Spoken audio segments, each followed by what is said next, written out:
ჩვენ ვაგრძელებთ საუბარს არაფორმალურ განათლებაზე, მე განსაკუთრებით მახარებს ის ამბავი, რომ აი ამ ველში გაჩნდა სივრცე არაფორმალური განათლების, რომელიც შეიძლება ითქვას, რომ საქართველოს პირველი არხის სატელევიზიო პროდუქტის სიცოცხლის გაგრძელებაა.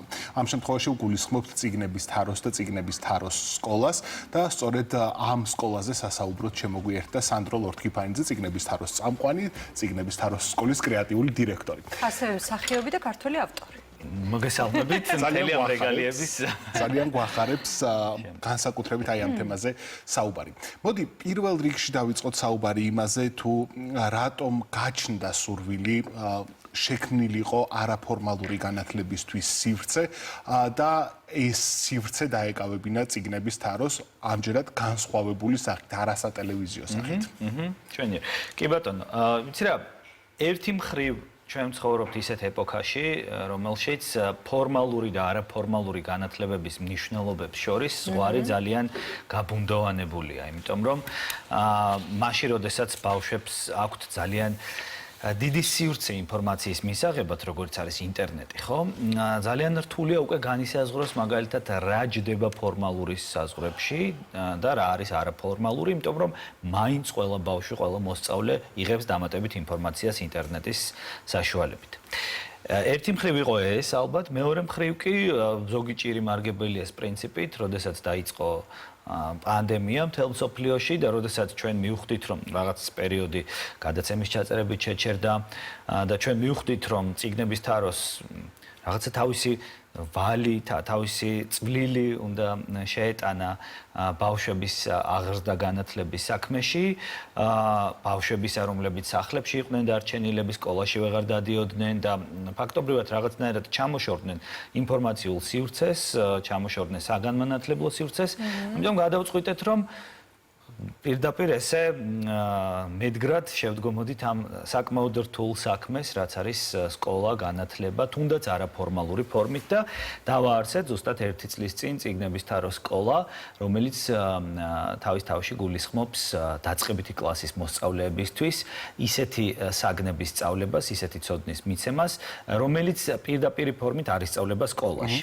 და მე ვფიქრობ და დარწმუნებული ვარ იმაში, რომ ბავშვების კომპლექსური განვითარებისთვის, იმისთვის, რომ ისინი პიროვნებებად ჩამოყალიბდნენ და ჰქონდეთ ზოგადი წარმოდგენა სამყაროს შესახებ, საჭიროა ზუსტად ესეთი განათლების მიწოდება მათთვის. ხო, არის რა თქმა უნდა ეს ძირითადი ვთქვათ სასკოლო საგნები, რომელიც აძლევს გარკვეულ ერუდიციას და ცოდნას მათ, მაგრამ არის კიდევ საგნები და გაკვეთილები, რომელიც ჩვენ შევიმუშავოთ შემდეგ უკვე წიგნების თაროს სკოლაში, რომელიც ფაქტობრივად უნარების წინ წამოწევას უწყობს ხელს. არა მშრალად ცოდნის მიწოდებას, არამედ იმას, რომ გამოიმუშავონ საკუთარ თავში გარკვეული უნარები და იპოვონ ზუსტად საკუთარი ინტერესების შესაბამისად ის სფეროები, რომელშიც სურთ განათლების მიღება. მოდი ამ საგნებზე ვისაუბროთ, რომელიც წიგნების თაროს სკოლაში იქნება და უფრო დეტალურად ასე ვთქვათ.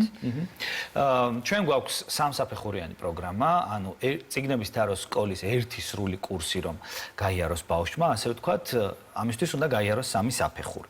და თითოეული საფეხური ცალკე 6 კვირიან მონაკვეთს წარმოადგენს.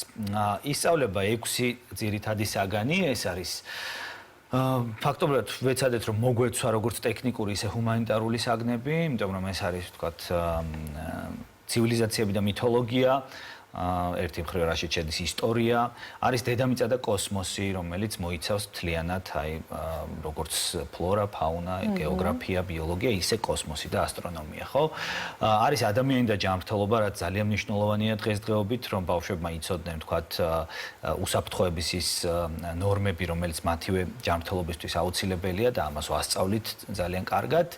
არის რიტორიკული აზროვნება და საუბრის ხელოვნება, რომელიც ასევე თითოეულ ადამიანს სჭირდება დღესდღეობით კომუნიკაციის ელემენტარული ნორმების ცოდნა და ამ უნარების გამომუშავება, არის შემოქმედებითი აზროვნება და ესთეტიკის აღქმა. აი, აქაც იმიტომ დავარქვით ეს, რომ ეს არ არის სწავლება ხელოვნების ისტორიისა, ეს არის შემოქმედებითი აზროვნების გამომუშავებაზე ზრუნვა რაღაცნაირად, იმიტომ რომ ჩვენ ყველა კუთხიდან ვაწვდით ხოლმე ამ საგანშიც ინფორმაციას. და არის ლოგიკური აზროვნება და მათემატიკური თავსატეხები, რომელიც აი უფრო ტექნიკური უნარების მქონე ბავშვებს მოსწონთ. და ამ 6 საგნის ბონუსად, ასე ვთქვათ, ნებისმიერ მოსწავლე, რომელიც რეგისტრირდება წიგნების თაროს სკოლაში, საჩუქრად იღებს სოფლიო ლიტერატურის კურსს, რაც სავიზიტო ბარათია. წიგნების თაროს. არაჩვეულებრივი ნაკრებია საგნების ნამდვილად. მე როგორც მშობელს პირველი რაც კითხვაც გამიჩნდა, არის ეს ასაკობრივი ზღვარი. რა ასაკიდან რა ასაკის ხო, არის დაწყებითი კლასების მოსწავლეებისთვის. პირველი, მეორე, მესამე, მეოთხე კლასის მოსწავლეებისთვის, რა თქმა უნდა, შემდეგ ასაკობრივი კატეგორიებითაც ჯგუფები შესაბამისად ნაწილდება. საინტერესოა მიზანი, ხო? თქვენ როგორც არაფორმალური განათლების სივრცის წარმომადგენლებს გაქვთ რაღაც მიზანი, როგორებიც გინდათ რომ იყვნენ თქვენი მოსწავლეები, მას შემდეგ რაც სრულად გაივლიან კურსს. რა შემთხვევაში თვლით თქვენს ამოცანას შესრულებულად, რა უნდა იცოდეს, როგორ უნდა გადაადგილდებოდეს სამყაროში თქვენი კურსს დამთავრებული მოსწავლე?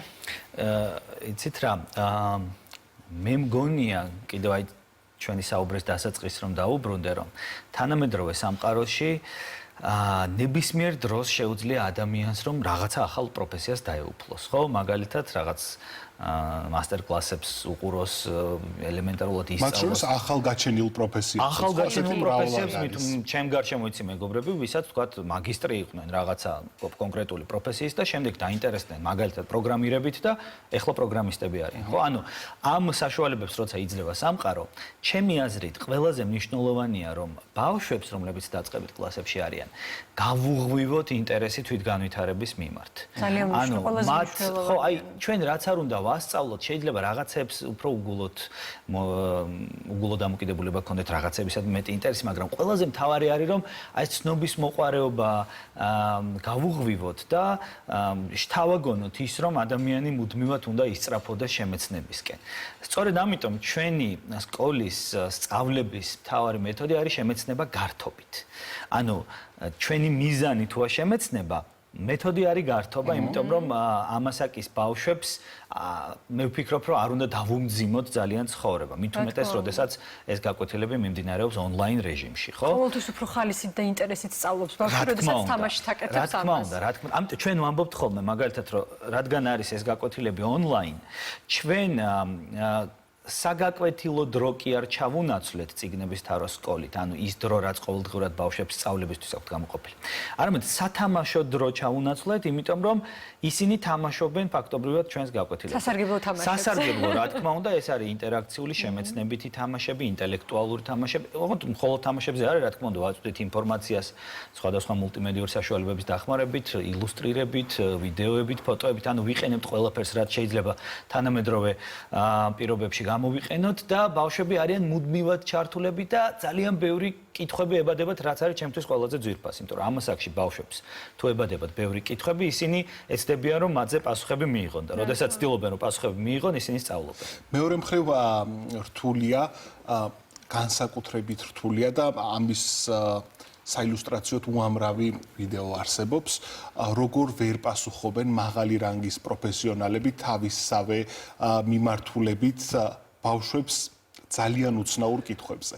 საინტერესოა ამ თვალსაზრისით. მშობლები ძალიან ხშირად ვართ ამ მდგომარეობაში. ხო, მშობლები გასაგებია, მშობელს შეიძლება რაღაც კონკრეტული მიმართულებით სპეციფიკური ცოდნა არ ჰქონდეს, მაგრამ როდესაც ვსაუბრობთ ადამიანზე, რომელმაც მთელი თავისი ცხოვრება მიუძღვნა კონკრეტული სფეროს დამუშავებას და უცებ ვერ პასუხობს ბავშვს სრულიად ერთის მხრივ ლოგიკურ, მეორე მხრივ ძალიან უცნაურ კითხვაზე. ამ ბარიერს ალბათ გადააწყდებოდნენ წიგნების თაროს სკოლის მასწავლებლები. ეს არის ერთი ნაწილი, რაც საინტერესოა და მეორეა, როდესაც ვსაუბრობთ ჩვენ იმ მეცნიერებებზე, რომლებიც ყოველდღიურად ლამის ვითარდება, ხო? მაგალითად, ვთქვათ კოსმოსი. ჩვენ პრაქტიკულად ყოველდღე ვიღებთ რაღაც ახალს. რამდენად შესაძლებელია რომ ამას ერთის მხრივ მასწავლებელი ფეხდაფეხ მიხვდეს და მეორე ეს იმდენად პოპულარულ ენაზე თარგმნოს, რომ 6-დან 10 წლამდე მოსწავლეებს აუხსნას. შევეცდები გავცე ორივე შეკითხვას პასუხი. პირველ შეკითხვას რაც შეეხება, ზუსტად ეხლა შემოვიღეთ ჩვენს ვებ-სივრცეში რუბრიკა ეს უცნაური კითხვები. იმიტომ რომ მაგალითად უკვე რაც დაისვა ბავშვების მხრიდან იყო ადამიანი და ჯანმრთელობის საგანში, აი უეცრად გაჩნდა ესეთი კითხვა, რომ როცა ვცივდები, თუ ვცივდები სიცხეს რატომ აძლევს?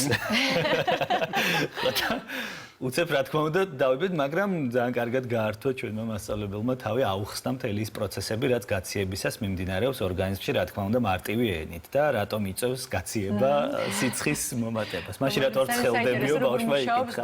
ხო, რა თქმა უნდა, ეს ყველა დეტალს ძალიან ლოგიკური კითხვაა. ხო, რატო არ ქვია ამას ცხელდები?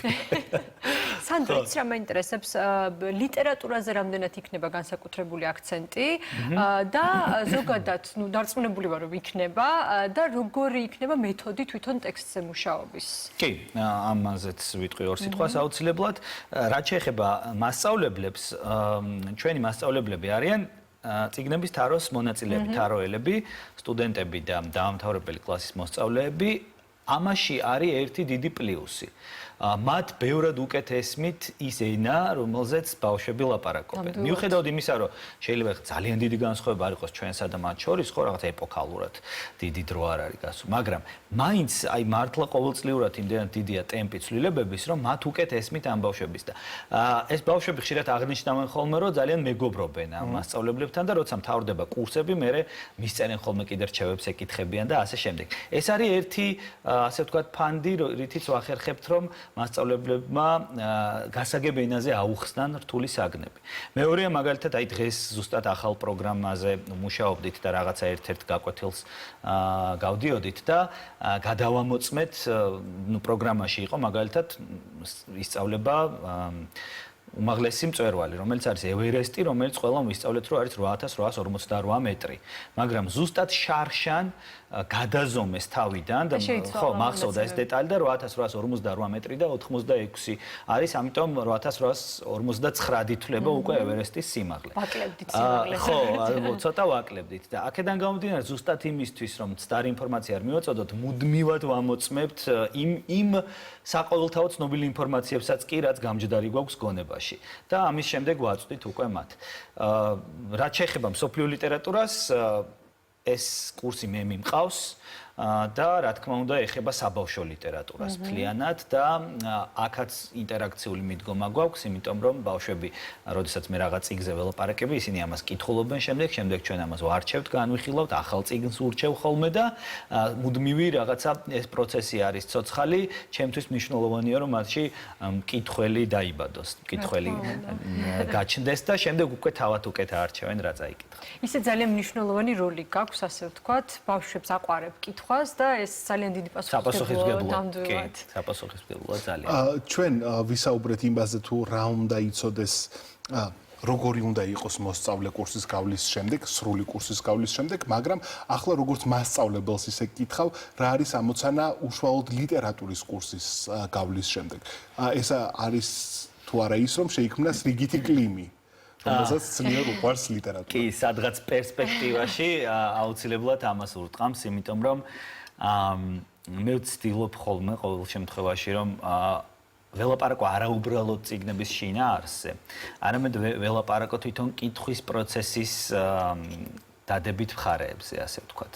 ანუ ავუხსნა ის, რომ ვთქვათ, შეიძლება ასტრიდ ლინდგრენზე ველაპარაკე და ეს კარგია და დამიჯერეს რა, მაგრამ აუხსნა ის, რომ მათ თავად აქვთ აღმოსაჩენი მსოფლიოში კიდე სხვა კარგი მწერლები, სხვა წიგნები და ეს არის ულევი სამყარო, რომელშიც მკითხველი ადამიანი მოგზაურობს მთელი ცხოვრების განმავლობაში. სწორედ ამიტომ ჩვენი ეს ინტერაქცია, რომელიც გაკვეთილებზე მიმდინარეობს ხოლმე, ამასაც ემსახურება, რომ ერთი მხრივ სწორი მიმართულება მიუცა შეძლება და გვარად და ვთქვათ იმ წიგნებზე ვესაუბრო, რომელიც რელევანტურია მათი ასაკისთვის. მაგრამ მეორე მხრივ ეს რაღაცა გავუღვივო ის შინაგანი განცდა, რომ მათ თავად მოუნდეთ ახალ-ახალი წიგნების მოძებნა, წაკითხვა, გაცნობა და ასე შემდეგ. ლიტერატურაში მოგზაური შეიქმნას აი ამ კურსის დაუოკებელი სურვილი გქონდეთ, რომ თავად აღმოაჩინონ ახალ-ახალი წიგნები. ამიტომ ხანდახან ვეუბნები ხოლმე კიდევაც, რომ თქვენც მირჩიეთ რაღაცაები მათი და მე უჩნდებათ სურვილი, რომ რაღაცა ისეთი იპოვონ წიგნი, რაც შეიძლება მე არ ვიცოდე და მირჩიონ. მითი ბავშვები ხოლმე ხიბლავ ხოლმე, რომ ვუხსნი, რომ აი ეს ერთი ცხოვრება ხომ გაქვს და წიგნი არის შეიძლება, რომ ბევრი ცხოვრება იცხოვროს, სხვადასხვა რაღაცა გამოცდილებები წიგნიდან გაიზიარო და ეს მოწონთ ეს იდეა ძალიან. სწორი მდგომა, კი. საინტერესოა ისო სრული სურათი რომ დავინახოთ არაფორმალური განათლების და მისი როლის სრულების საუბრის დასაწყისში სანდროშენ აღნიშნა რომ იმდენად დაუახლოვდა ფორმალური და არაფორმალური განათლება ერთმანეთს რომ მათ შორის სხვარის გავლება გართულდა. როგორ იცვლებოდა არაფორმალური განათლების როლი დროთა განმავლობაში, იმიტომ რომ ის პრინციპში ყოველთვის არსებობდა და დაფუძნებული არის ადამიანის მამოძრავებელი ფუნქციაზე, ხო შეიძლება ითქვას, ცნობის მოყარეობაზე, რომელიც კაცობრიობას ამოძრავებს. საინტერესოა, როგორი იყო განსაკუთრებით არაფორმალური განათლება, მაშინ როდესაც თავად იყავი მოსწავლე, იქიდან ძალიან დიდი დრო არ არის გასული, დიდი დროც არ არის გასული. ამიტომ ხო, საინტერესო არის, როგორი იყო მაშინ და როგორ ვითარდება საქართველოში არაფორმალური განათლების როლი. საინტერესო კითხვაა ძალიან და მე სიმართლე გითხრათ სიამოვნებით წავიკითხავდი რაიმე კვლევას ამასთან დაკავშირებით. რაც შეეხება ჩემს დაკვირვებას, თუ ჩვენ თქვათ ფორმალურ განათლებას ვუწოდებთ განათლების იმ სივრცეს, რომელიც არის დადგენილი, გავლილი, აპრობირებული და თქვათ მიღებული სახელმწიფოს მიერ, ხოლო არაფორმალურს, ყველაფერს ხვას რაღაც დამატებით ინფორმაციას აწვდის, მართლაც ეს ყოველთვის იყო. მეტიც ალბათ რაღაც საუკუნეების განმავლობაში არაფორმალური უფრო პრესტიჟულად მიიჩნეოდა ხოლმე, როდესაც თქვათ მდიდარ ოჯახებში ან არისტოკრატულ ოჯახებში, ხო, ანუ რაღაცა ვთქვათ, მუსიკის სწავლა იყო რაღაცა ფუფუნება, ხო? და მათ შორის ლიტერატურის კითხვაც. ლიტერატურის კითხვაც და ქარგვა და სხვადასხვა ხელსაქმე და ასე შემდეგ, ხო? ჩემს ბავშვობაში მაგალითად ეს ჩვენი მშობლების დიდი ვნება იყო, ასე ვთქვათ, რომ ბავშვმა უნდა იაროს მუსიკაზე, ენებზე, რაღაცა. ყველასთვის ხო, ეს რაღაცა აუცილებელია, კი, მუსიკა, ასევე რაღაცა სპორტი მაინც. ჩემზე განსაკუთრებული წნეხი იყო მახსოვს. ბუნებრივი. აი ეს გონია ხან მამა, ამიტომ მეც და ეს იყო წნეხი, სერიოზული. ხო, მეც ახლა სწავლობდი ბავშვობაში ფორტეპიანოსაც, გიტარასაც, რაღაც უცხო ენასაც, სპორტზეც წავდიოდი და ასე შემდეგ. მაგრამ ყველაზე მნიშვნელოვანი რაც არის არაფორმალური განათლების ეფექტებში, ჩემი აზრით, არის ის, რომ აი ფორმალური განათლების მიღმა შენში ზრდის ადამიანს. როგორც ფიზიკურად, ისე სულიერად, ფსიქოლოგიურად, შენში რაღაცა სხვა მხარებს, სხვა ოთახებს აღებს და იმ ოთახებში შემდეგ შენ პოულობ შენ თავის ზუსტად იმ კუთხე-კუნჭულებს, რომელიც არ არის შენთვის ნაცნობი. ამიტომ მე სულ მგონია, რომ აი არის ცოდნა, რომელიც უნდა მიიღო. მაგრამ ამ ცოდნის მიღმა კიდე არის აზროვნების უნარის გასაღვივებელი საშუალებები, რომელსაც არაფორმალური განათლება ეხმარება.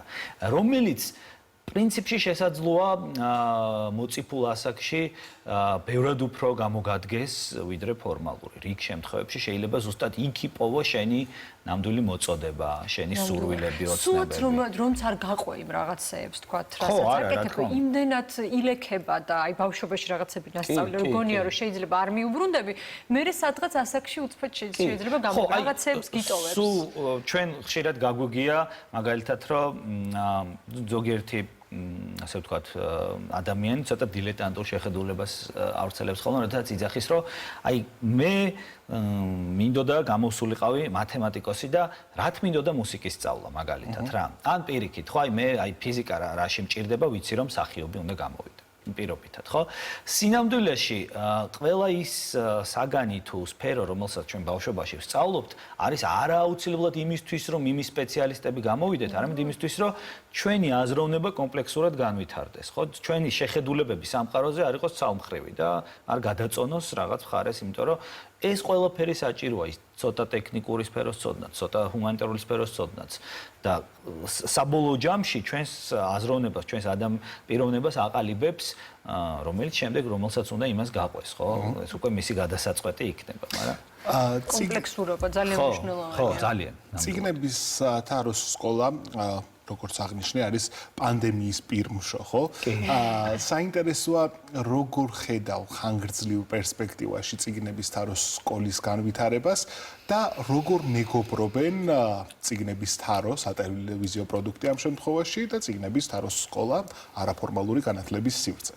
ჩვენი მეგობრობის პირდაპირი ხიდი არის სწორედ ის, რომ წიგნების თაროს სატელევიზიო გადაცემის მონაწილეები შემდგომში ასწავლიან და ამას ამბობს ჩვენი სლოგანიც ახალგაზრდები ბავშვების მომავლისთვის და თვითონვე არიან ძალიან მოწადინებულები, რომ ამ ბავშვებს საკუთარი ცოდნა გაუზიარონ. ერთი მხრივ ჩვენთვის ეს ფილტრიც არის ერთგვარად, წიგნების თაროში მოხვედრა არ არის მარტივი და ვინც ხდება უკვე არიან ბავშვები, რომლებსაც უყვართ კითხვა, რომლებსაც უყვართ განათლება და ცნობის მოყვარეობა აქვთ გაღვივებული სამყაროს მიმართ. ძალიან კარგი მაგალითია ეს ბავშვებისთვის. ძალიან კარგი ხო რაღაცა როლური მოდელია, რომლის წამოწევაც ჩვენ გვინდა, რათა დავანახოთ ბავშვებს, რომ ეს გზაც არსებობს როგორც მინიმუმ. თუ არ ვიტყვით პრეტენზიას იმაზე, რომ სწორია თუ არასწორია, ის გზაც არსებობს. და ეს არის ზუსტად დიდი ხიდი და ის ბავშვები შემდგომში, რომლებიც სკოლაში სწავლობენ ჩვენთან, ხო, ხშირად აცხადებენ ხოლმე, რომ ზუსტად იმიტომ კითხულობენ ახლა ბევრ წიგნებს, რომ მე წიგნების თაროში ითამაშოთ. ანუ ეს რაღაცა ცირკულირებს, ხო, ეს წრედი. საიდანაც გახდებიან წიგნების თაროს სკოლის მასწავლებლები. ხო, ეს არის და სხვა შორის ძალიან ხშირად საყვედურებენ ხოლმე, რომ რა არის მეათე კლასიდან ჩვენს გვინდა თამაში და ასე შემდეგ. ამ ახალ წელს გქონდა ექსპერიმენტი, პატარები ვათამაშეთ და მშვენიერი გადაცემა გამოვიდა. ხო, ეს არის ერთგვარი ხიდი. ხოლო თავად გადაცემა ალბათ ზუსტად უბიძგებს ისევ ამ ბავშვებს იმისთვის, რომ თუნდაც იმ სკოლაში რაც შეიძლება მეტი ინფორმაცია შეიძინონ.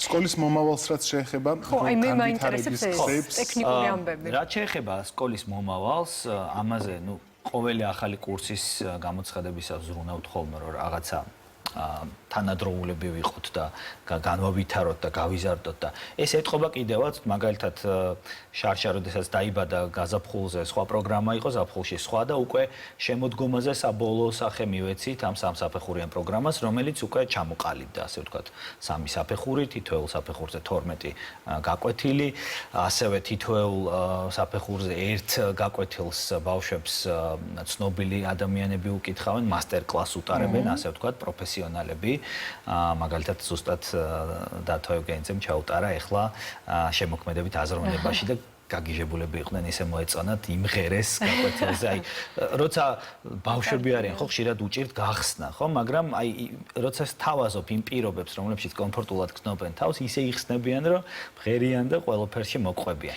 ეს სხვათა შორის არანაკლებ რამეს სწავლობს უფროსი ბავშვისგან კი ეს ორმხრივი არის ხო რა თქმა უნდა ეს მაგალითის მომენტი და ხო ძალიან კარგი არის ისიც იღებს და ისიც ერთმანეთისგან განვითარებას რაც შეეხება ჩვენ ხო მოიტყუები რომ თქვა რომ არ ვფიქრობთ თქვა თუნდაც ასაკობრივ ზრდაზე რა თქმა უნდა ამაზეც ვფიქრობთ რომ შეიძლება ეს არ დარჩეს ხოლმე დაწყებით კლასებში ასევე შეიძლება ვიფიქროთ იმაზე რომ ეს არ დარჩეს ხოლმე ონლაინში რა თქმა უნდა ეს ყველაფერი არის დამოკიდებული პირობებზე ახლა ოპტიმალურია ონლაინ და დაწყებითი კლასებისთვის ხო იმიტომ რომ შექმნილი მდგომარეობიდან გამომდინარე. თუმცა, ასე ვთქვათ, გათვლებში ყველაფერი გვაქვს. სადამდე მიგვიყვანს, ჩვენ ყოველ შემთხვევაში ჩვენთვის ყოველთვის მიზანი არის, რომ თამასა არ დავარდეს. და ონლაინ სივრციდან შემდეგ გადანაცვლებაზეც ფიქრობთ ალბათ, ხო? ფიქრობთ, კი, ვფიქრობთ, მაგრამ მანდაც ახლა სიმართლე გულწრფელად რო ვთქვა, სულ გვაქვს ხოლმე აი რაღაცა აწონ-დაწონის მომენტი, რომ ხო არ ჯობია პირიქით ონლაინ სივრცე. ეს ხო არ არის ისკენაც მიდის სოფლიო განათლება, რომ ონლაინში იყოს ამ ფორმით ფორმალურის გარდა, ხო? რაღაცა ჩვენ არ გვინდა რომ გავუსწროთ წინ მოვლენებს რა და თითქოს თვითონ გვაჩვენებს, თვითონ ამ ბავშვებისგანაც ვიღებთ მუდმივად უკავშირს და ეს ყველაფერი გვიჩვენებს სისწორეს იმისა თუ როგორია მოცემულ დროს როგორ უნდა მივაწოდოთ ამ ბავშვებს ინფორმაცია. ძალიან დიდი მადლობა სანდრო, ძალიან დიდი მადლობა თქვენ რომ ამ თემას დაუთმეთ. და ნამდვილად ვიფიქრებ ჩემი შვილების მოყვანაზე. ძალიან გაგიხარდება. ეხლა მიმდინარეობს ზუსტად რეგისტრაცია წიგნების თაროს სკოლაში და რაც ყველაზე მნიშვნელოვანია ისაა რომ წიგნების თაროს სკოლა დაკომპლექტებულია იმ ხალხით, რომლებიც ჯერთი მუდმივად არიან განვითარებაზე, თვით განვითარებაზე ორიენტირებულები, ბევრ მათგანს პირადად ვიცნობ, ბევრის შესახებ მსმენია და მეორე ის რომ ისინი თავად ძალიან ბევრს სწავლობენ მოსწავლეებისგან და ჩემ აღქმაში კარგი მასწავლებელი ის არის, რომელიც მოსწავლისგან ბევრ რამეს სწავლობს. დიდი მადლობა სტუმრობისთვის, სანდრო ლორთქიფანიძე სტუმრობდა დღის კოდს რეკლამის დრო ახლა ჩვენს ეთერში და ძალიან მალე დაგიბრუნდებით არანაკლებ საინტერესო თემით, ასე რომ დარჩით ჩვენთან.